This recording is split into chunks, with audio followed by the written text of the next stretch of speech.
Okay, time to dig into my favorite part, the making money section of your business plan. Okay, the making money section is where your financial plan goes in your overall business planning process, and under the making money section tab in your biz plan binder. All right, so what's the making money section all about? Well, a business has to make money or the business is going to die and your dreams along with it. I know you've heard that old myth, do what you love and the money will follow. Well, I'm a big fan of doing what you love for the sheer joy of it, but the money won't always follow. The good news is you can figure out how to make money. Just get over the mystery of it. Learn how it works. Now in business, there are financial reports, a balance sheet and a profit and loss. These are terrific because they keep score in the game of business. Now chances are good that you're not really clear on your balance sheet and your profit and loss. Maybe you've never even looked at them before, or maybe you've looked at them but you're not sure that they're right. Fair enough. So start by getting to a known financial position, KFP. KFP is the place to be. How do you do that? Assemble the bean team, the bean counters. This is your bookkeeper, a tax professional, maybe even another savvy business owner, a member of your board of advisors, someone who knows their asset from their elbow and will help you do it too. So assemble the bean counters, sit down with your balance sheet and profit and loss, and go line by line down the reports. What does this mean? What does this account mean? How do we know these numbers are right? Are they current? And ask questions until you understand the balance sheet and the profit and loss. Luckily, I found a great mentor to help me do this. Thank you, Frank Blau, for being a great mentor to me. He's the one who taught me that this is my asset and this is my elbow. And that's what I want you to do. Assemble the bean team and go through your financial reports. The king granddaddy scorecard in the game of business is the balance sheet. The balance sheet is based on a set of scales. It's based on an equation.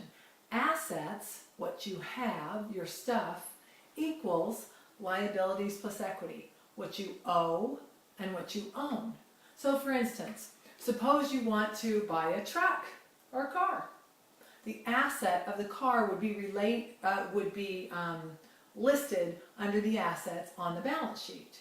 Now, if you had to borrow money to get that car, there would be a corresponding debt or liability for the car. Assets equals who lays claim to it. If someone other than you owns that car, that's a liability. The balance sheet will help you understand where you are in terms of what you have, what you owe, and then the difference would be what you own. Very, very helpful. Now you can always make your financial position better once you understand it. The way to make it better, the best way, is to sell stuff for more than it costs. That's what you see on the income statement or the profit and loss. The profit and loss shows your sales minus your expenses equals, hopefully, some money left over. And if that money is left over, you've actually manufactured it. And that money will appear on the balance sheet as an asset and your equity will go up. And that's how you breathe lifeblood into your business. Now, I'm making this kind of simple and a little theoretical. However, for your business, the rules of accounting, the rules of finance are the same as for every other business. That's one of the things I like so much about the making money section of business, about finance, is that the rules in business apply to any business. Double entry accounting applies across the planet, across the globe. It's a universal language like biology. And once you figure out how to read a balance sheet, a profit and loss, how to use the score to make better, faster, more profitable decisions, you take a quantum leap in power for your own self, for your own business. You can help others as well. I just get goosebumps talking about this. So in your Biz Plan binder, under the financial section, the Making Money section, this is where your financial statements will go. All right?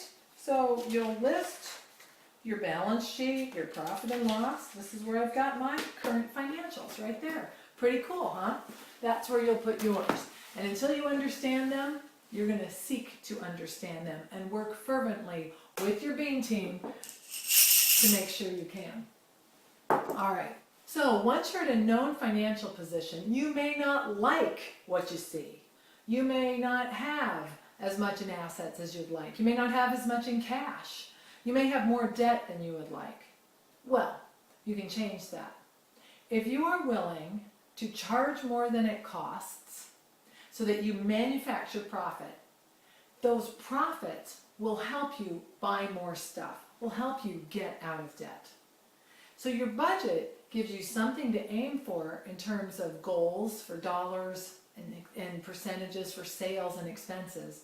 Your budget is also where you ask and answer the question, how much am I going to have to charge to pull this off?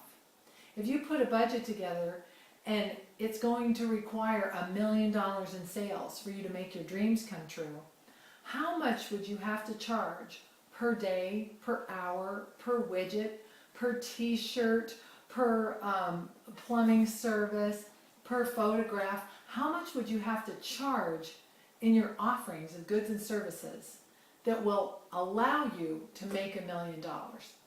That selling price numbers crunching, you're going to document, try a few examples of it, and put that in the making money section of your binder. Essentially, if you want to make $1 million this year, and you want to work 200 days this year, you would divide $1 million by 200 days and realize that you have to sell $5,000 a day to make this happen. Easy, right? At least in theory.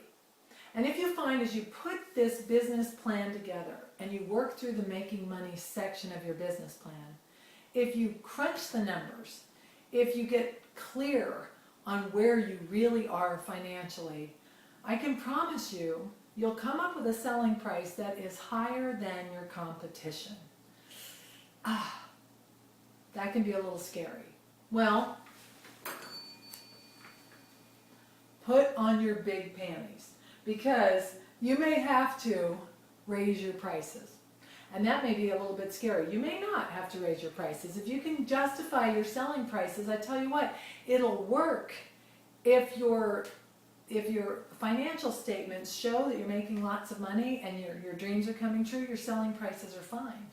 But if you're not making the money you'd like to make, if debt is too big, if cash is too low, raising your selling prices is one way that you can fix that, which springboards us to the getting it sold section of your business plan. Because if you crunch the numbers and discover you have to raise your prices, you're going to have to be more competitive. You're going to have to be nicer, stronger, faster, more sober, more punctual, better dressed, more skilled than your competition in order for you to justify why your selling prices are higher. So as you work through the making money section of the business plan, be willing to ask this question as well. How much do you want? Because the more money, the more stuff you want to create with your business, the higher your prices may have to go. Can you do it? You can. If you're willing to learn how to be a great communicator, if you're willing to learn how to be a rock star salesperson, which is what springboards us into the Getting It Sold section of our business plan.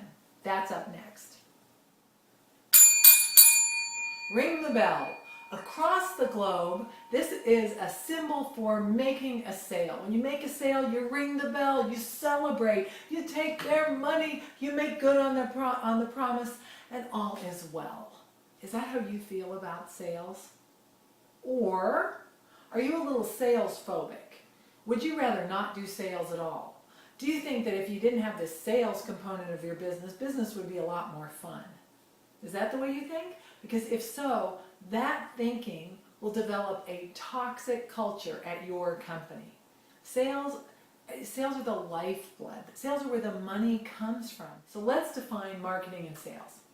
Marketing are the formal activities that cause someone to make a reach in your direction, to call you, or walk into your place of business. Just to look around to see if what you are sharing in terms of information is something that could be of service to them.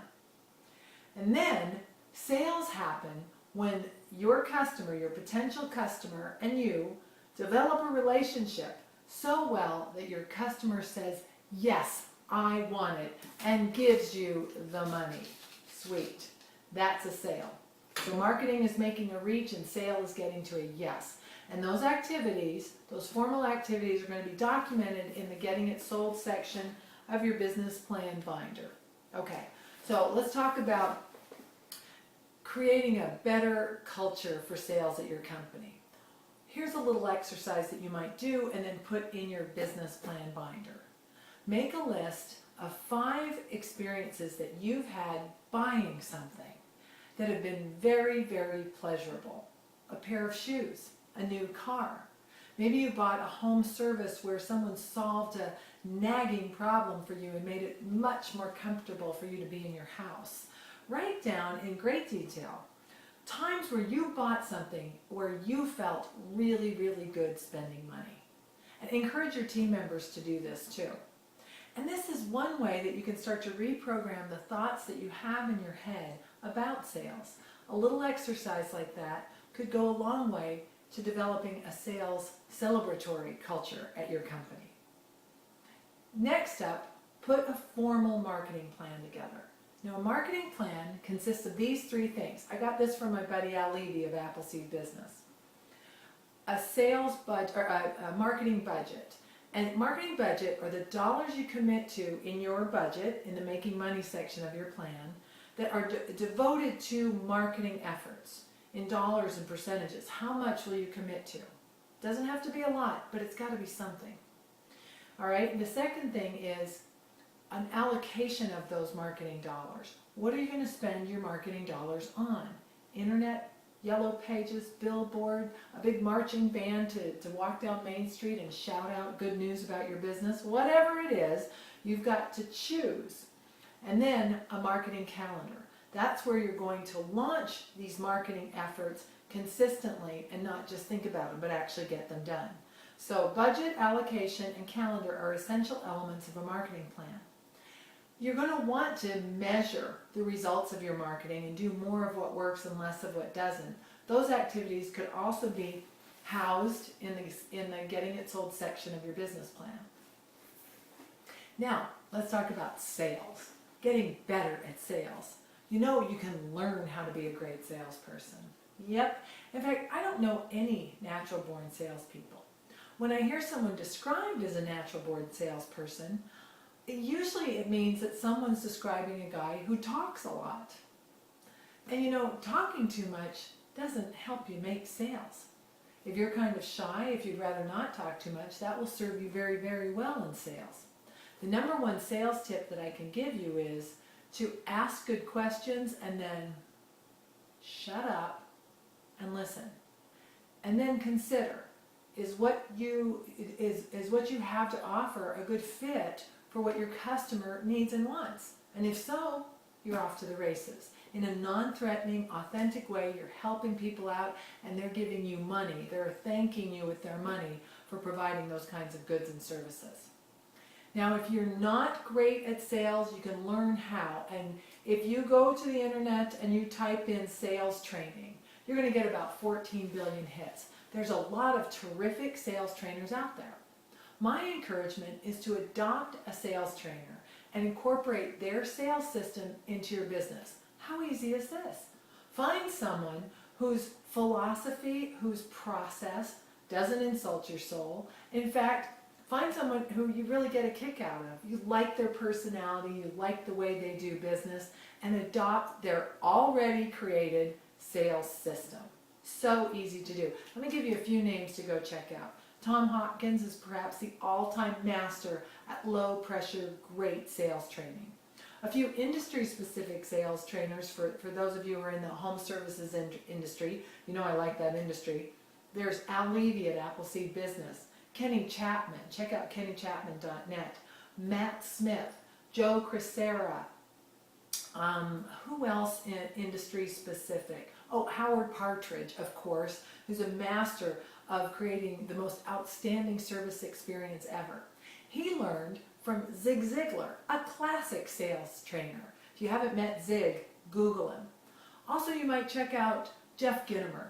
He is a really fun and feisty fellow from Philadelphia, and if you like to get a little bit of sharp-tongued, tough love, then he might just be the best sales trainer for you. All of these people have different personalities and slightly different styles, but every one of them has a solid sales system with specific points that you can learn and follow and incorporate to help you develop better relationships and get to a yes. Your sales training systems, the evidence, the forms, the checklists that you're going to use will go in the getting it sold section of your business plan.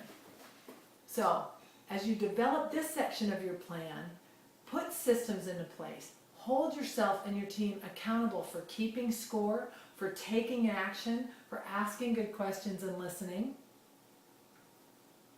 and making the bell ring and bringing sales into your company. Next up, we're going to talk about getting it done. When you make a sale, you make a promise. And the promise is, I'm going to be of service to you. I'm going to deliver this product. Okay? So getting it done is all about making good on that promise. Are you noticing how the different areas of your business plan build on one another? And as you work through the different areas of your business, you may go back to a previous section of the business plan and edit it or refine it, build it up. That's all fine.